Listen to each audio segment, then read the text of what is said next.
For lesson 10, we're going to continue our work with our zeros and our factors of our polynomials. So find the zeros of the quadratic function, f of x equals x squared plus 6x minus 16.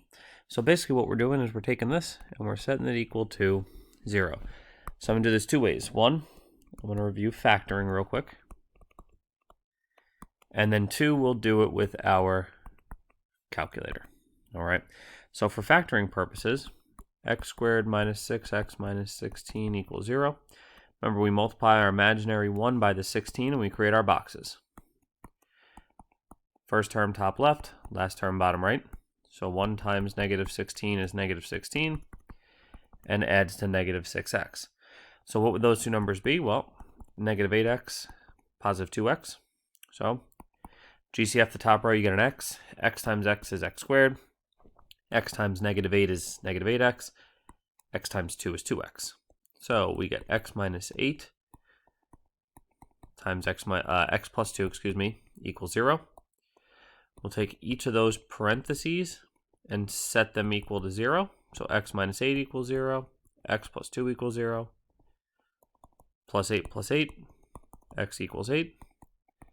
Minus 2, and x equals negative 2. So those are our two zeros by factoring for this one. So now if we want to do it through our calculator, we're going to go into y equals. It will be x squared minus 6x minus 16.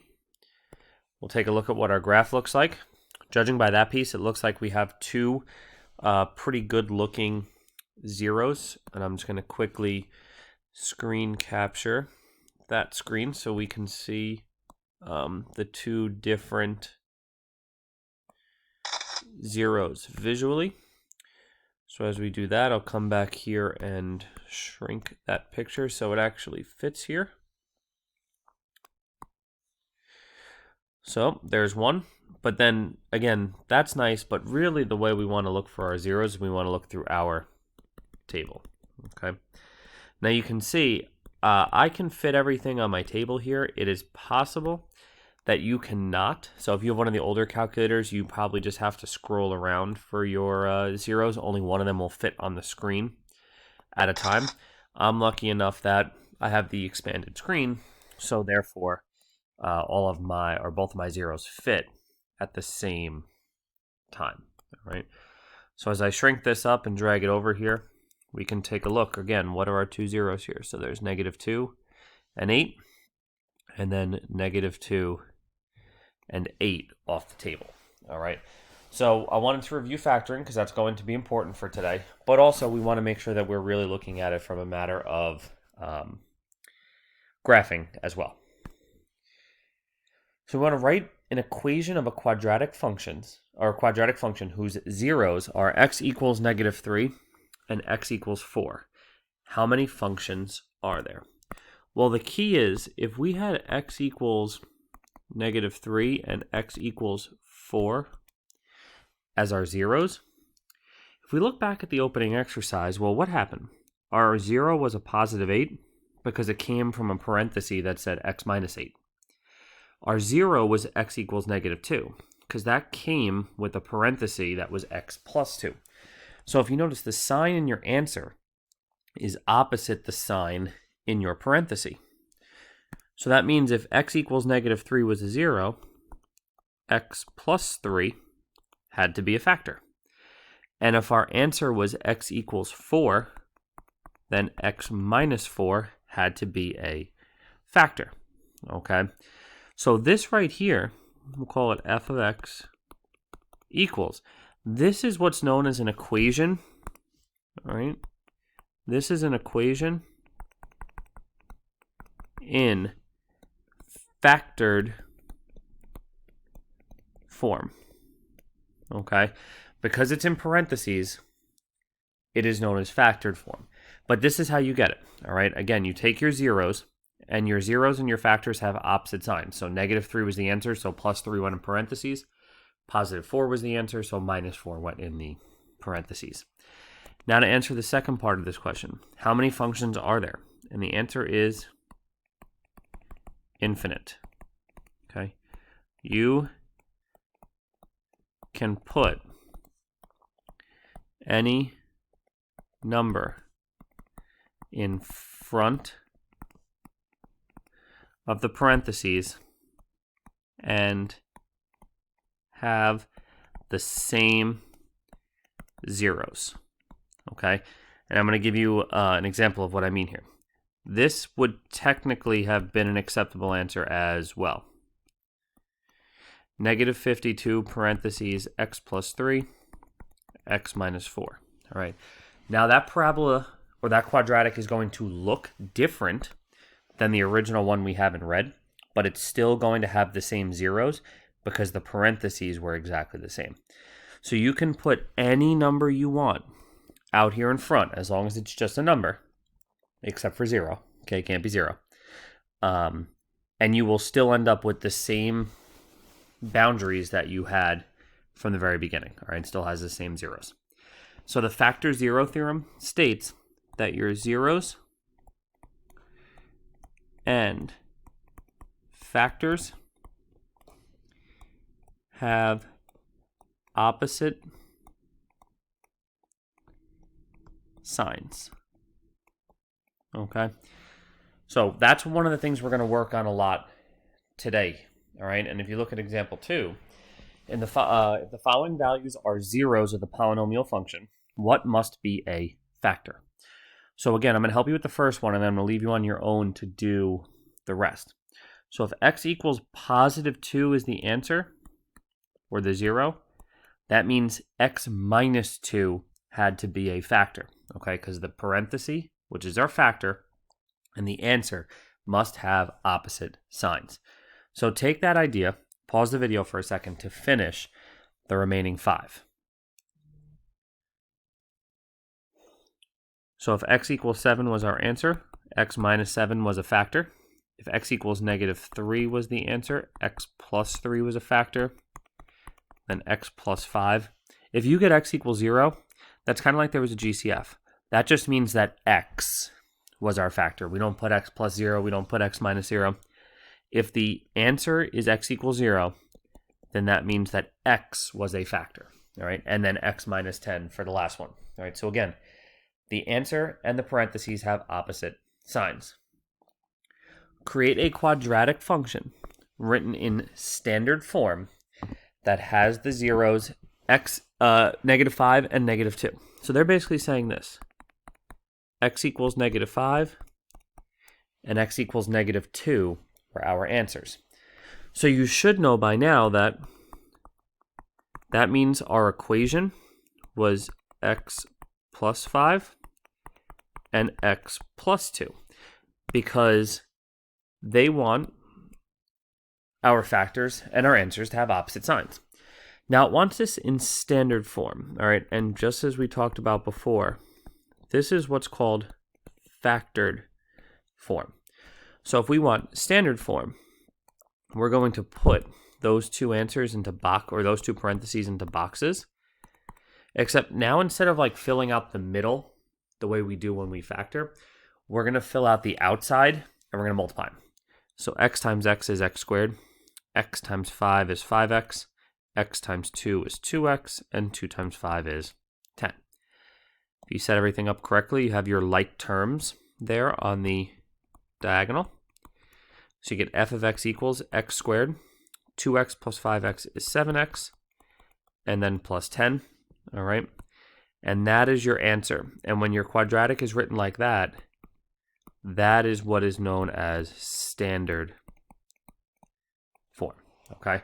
So factored form still has all the parentheses.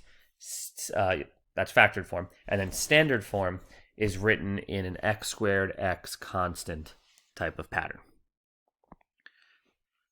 Oh, actually, I just want to talk about real quick now. You could have, again, same thing. You could have put any number you want out in front there. So when you multiplied them together here in boxes, you would have just distributed whatever number you wanted into this. But if you want the simplest version, you just keep an imaginary 1 out in front, and that tends to make your life a little bit easier. Based on the graph below, write an equation for p of x in factored form. So that was nice of them. They made this easy. Assume the leading coefficient is 1. Now, the first thing we want to do to be able to write our equation is we need to identify all of our zeros. Now, this is not our normal quadratic function. How many zeros do we have? Well, I see 1, 2, and 3. Okay, so what are those zeros? Well, this one looks like x equals -3. This one looks like x equals +1. And this one is x equals +4. So if I just write all of these next to each other so that they're a little bit easier to work with, let's try to get the factors of each of these. So f of x equals, if x equals -3 was the answer, then our factor or our parenthesis should have been x plus 3, opposite sign. If x equals 1 was our answer, then the opposite, x minus 1, should have been our factor. And then if x equals +4 was our answer, then x minus 4 should be our factor. And right there, they're actually going to let us keep that exactly as it looks because it was nice enough to say standard factored form. If it said standard form, we'd have to multiply those together. But because it just wants the answers in factored form, then we can just stop right there. And there is our answer. Okay. And again, it says write an equation, p of x. So actually, I can't have an f here. I need to have a p of x. Sorry about that. Okay. I want to make sure if they tell us what letter to use, that we use the exact same letter. So number 5 is a multiple choice. There are 4 graphs, and those are our 4 options. And it says a polynomial function has the factors x, x minus 1, and x plus 6. Which of the following graphs could represent that function? Well, let's look over here. If x was our factor, okay, then what's our solution? Well, our solution is x equals 0, right? So anytime you have a factor that's just an x, it's automatically equal to 0 as your answer. Now, if x minus 1 is a factor, right, our solutions have opposite signs. So then x equals +1. And then the last one is, if x plus 6 is a factor, that means our solution is the opposite, so we get x equals -6. So now those are our 3 zeros. So we should be intersecting the x-axis at 0, +1, and -6. Okay. Now if we take a look here, we have the first one here of 1, 2, 3, 4, 5, 6. So there's a -6. I see a 0. And I see a 1. Well, that looks pretty good. But let's check the others. I see a -1, a 0, and a 6. Well, we know that one's out. Okay, the 6 and the 1 have the wrong signs. Here I see a -6 and a 1. Well, I got 3 answers over here, and this one only had 2.